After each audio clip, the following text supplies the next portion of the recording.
Bismillahirrahmanirrahim. Assalamualaikum warahmatullahi wabarakatuh.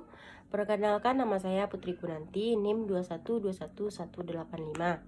Baiklah, di sini saya akan menjelaskan tentang ketentuan pernikahan dalam Islam dan ketentuan pernikahan dalam undang-undang. Jadi, sebelum kita masuk ke pengertiannya terlebih dahulu, yaitu tentang pernikahan. Jadi pernikahan atau perkawinan di dalam Islam dapat diartikan sebagai suatu perjanjian antara seorang laki-laki dengan seorang perempuan yang ingin melanjutkan hubungannya secara halal. Namun lebih dari itu, diperhatikan dalam Islam bukan hanya untuk memenuhi kewajiban hidup rumah tangga sesuai dengan ajaran Islam. Selanjutnya yaitu pernikahan dalam Islam itu dianggap sah jika sudah memenuhi syarat dan rukunnya. Jadi rukun dan syarat itu dalam pernikahan dalam Islam. Jadi keduanya itu, antara syarat dan rukunnya itu hal yang terpenting dan tidak boleh ditinggalkan. Kalau ditinggalkan maka pernikahan dalam Islam itu tidak dinyatakan sah. Jadi pasangan suami istri muslim yang ingin melangsungkan pernikahan harus memenuhi rukun dan syaratnya terlebih dahulu. Jadi sebelum kita masuk kepada rukun dan syarat, kita ketahui dulu apa dalil yang terkait pada pernikahan tersebut.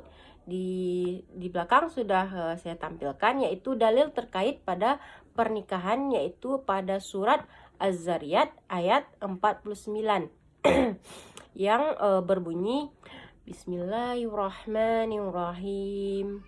Wa min kulli syai'in khalaqna zawjanni la'allakum tazakkarun. Yang artinya, dan segala sesuatu kami jadikan berpasang-pasangan supaya kamu mengingat kebesaran Allah. Baiklah, kita lanjut kepada rukun pernikahan.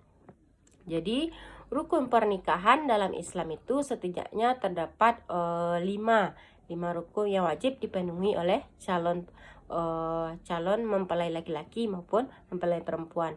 Jadi, rukun yang pertama itu ialah terdapatnya calon mempelai pria dan mempelai perempuan yang tidak terhalang secara syar'i. Jadi penghalang di sini adalah kedua mempelai itu tidak ada hubungan mahramnya gitu, tidak ada tali persaudaraan gitu. Selanjutnya yang kedua yaitu terdapatnya wali. Wali ini biasanya dari calon mempelai perempuan, kan. Wali ini seperti ayahnya, kalau tidak ada ayahnya, saudara ayahnya, kalau tidak ada saudara ayahnya, saudara laki-laki dia, mempelai perempuan ini, dan kalau tidak ada bisa diwakilkan oleh kakeknya. Yang ketiga itu terdapatnya 2 orang saksi laki-laki yang menyaksikan sah tidaknya akad tersebut. Dan yang keempat adanya ini rukun adanya mahar. Jadi mahar ini diberikan oleh mempelai laki-laki kepada mempelai perempuan. Selanjutnya itu diucapkan ijab dari pihak wali atau calon wali mempelai perempuan dan diterima dan ucapkan kabul dari mempelai laki-laki, barulah dikatakan pernikahan itu sah. Selanjutnya kita lanjut kepada syarat pernikahan dalam Islam, yaitu selain harus memenuhi rukun nikah dalam pernikahan, ada juga syarat pernikahan dalam Islam yang harus dipenuhi oleh kedua calon mempelai. Yang pertama harus beragama Islam. Di sini syarat pertama yang harus dipenuhi dalam pernikahan itu menurut Islam adalah calon suami maupun calon istri tersebut dia harus adalah beragama Islam disertai dengan nama dan orangnya. Jadi harus ada orangnya. Kalau tidak ada orangnya maka pernikahan itu tidak akan bisa dilanjutkan. Tidaklah sah jika seorang muslim menikahi seorang non muslim dengan tata cara Islam, jadi ijab kabul. Selanjutnya itu bukan mahram. Di sini bukan mahram itu syarat kedua yang harus dipenuhi dalam pernikahan Islam. Jadi hal ini menandakan tidak terdapatnya unsur perhalang perkawinan. Oleh karena itu sebelum menikah itu kan perlu menelusuri dulu pasangan kita ini yang akan kita nikahi, dia berasal dari keluarga mana, apakah dia tidak ada sangkut pautnya dengan keluarga kita. Jadi kita harus mengetahui terlebih dulu asal usul dari calon yang akan kita nikahi tersebut. Nah, misalnya gini, contohnya kan, jika di masa kecil keduanya dibesarkan dan disusui oleh satu orang yang sama, maka keduanya itu dilarang karena dia termasuk saudara persusuan. Jadi keduanya itu terikat secara mahram. Jadi tidak boleh kalau saudara persusuan. Selanjutnya adanya wali bagi calon pengantin perempuan. Jadi sebuah pernikahan secara Islam dikatakan sah apabila terdapat atau dihadiri oleh wali nikah bagi calon perempuan. Jika mempelai perempuan masih memiliki ayah kandung, maka jadi dialihkan pihak paling utama untuk menjadi wali nikah. Jadi kalau ada ayah, ya harus ayah dulu. Jadi kalau misalnya ayahnya jauh, ya maka kita harus menunggu ayahnya dulu supaya mau menikahkan anaknya. Tidak boleh diwakilkan kalau masih ada ayahnya gitu. Namun jika ayah perempuan sudah meninggal, barulah bisa diwakilkan seperti kepada kakeknya, saudara laki-lakinya. Jadi wali nikah biasanya itu diwakilkan oleh saudara laki-laki dari mempelai perempuan. Dan jika wali nikah dari nasab keluarga tidak ada, baru bisa dicarikan solusinya, alternatifnya. Atau kalau memang tidak ada laki-laki dari keluarga mempelai perempuan itu, barulah kita mencari jalan keluar, apakah untuk diwakilkan kalau memang tidak ada laki-laki yang bisa mewakili pernikahannya. Yang selanjutnya itu dihadiri oleh 2 orang saksi. Jadi selain dihadiri oleh wali, untuk calon mempelai perempuan, nikah juga harus dihadiri oleh dua orang saksi. Jadi kedua orang saksi itu satu berasal dari pihak calon mempelai laki-laki dan satu dari calon mempelai perempuan. Jadi seorang saksi pernikahan disyaratkan harus beragama Islam, baligh dan mengerti maksud akad tersebut dan harus hadir dalam acara akad tersebut. Selanjutnya yaitu kedua mempelai sedang tidak berihram atau haji. Jadi para jumhur ulama melarang nikah saat haji atau umroh. Jadi syarat ini pernah ditegaskan oleh seorang ulama dari mazhab Syafi'i yang menulis dalam kitab Fathul Qorib Al-Mujibnya, yang menyebutkan salah satu larangan dalam haji adalah melakukan akad nikah.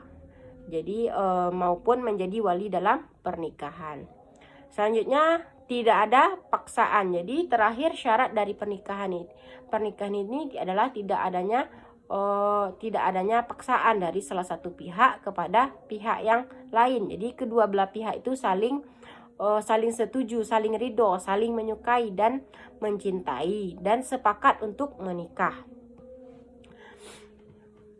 Jadi itulah syarat dan rukun menurut Islam. Selanjutnya, jadi kita lanjutkan kepada hukum pernikahan menurut Islam sesuai dengan kondisinya. Jadi hukum pernikahan itu ada pula sesuai dengan kondisinya. Di sini ada 5 hukum pernikahan. Yang pertama itu wajib. Jadi wajib bagi orang yang mempunyai kemauan dan kemampuan untuk menikah. Jadi serta khawatir dirinya itu akan terjumus pada perbuatan zina. Jadi maka hukumnya melakukan perkawinan atau pernikahan bagi orang tersebut adalah wajib. Jadi hal itu didasarkan oleh pemikiran hukum bahwa setiap muslim menjaga diri untuk berbuat yang terlarang.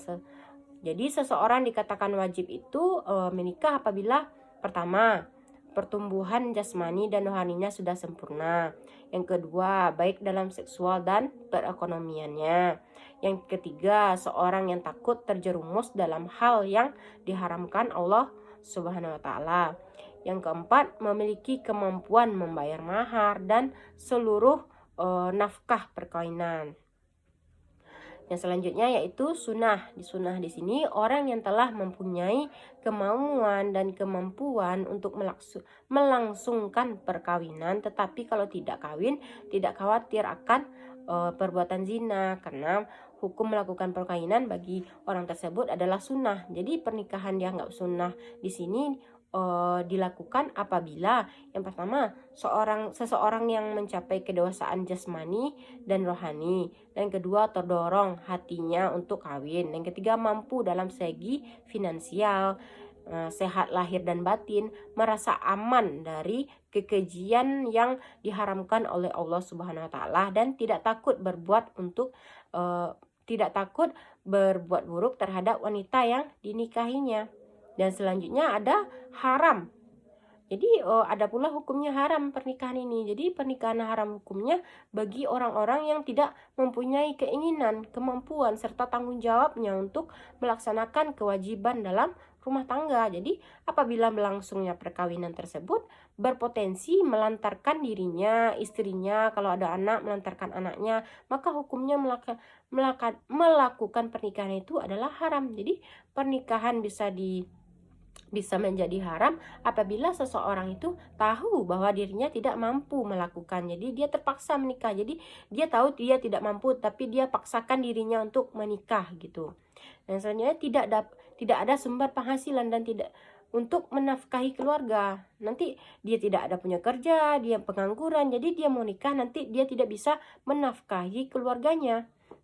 Yaitu merasa akan menyakiti perasaan saat bersetubuh, menganiaya atau mempermainkanlah perasaan perempuan kan, calon istrinya tersebut.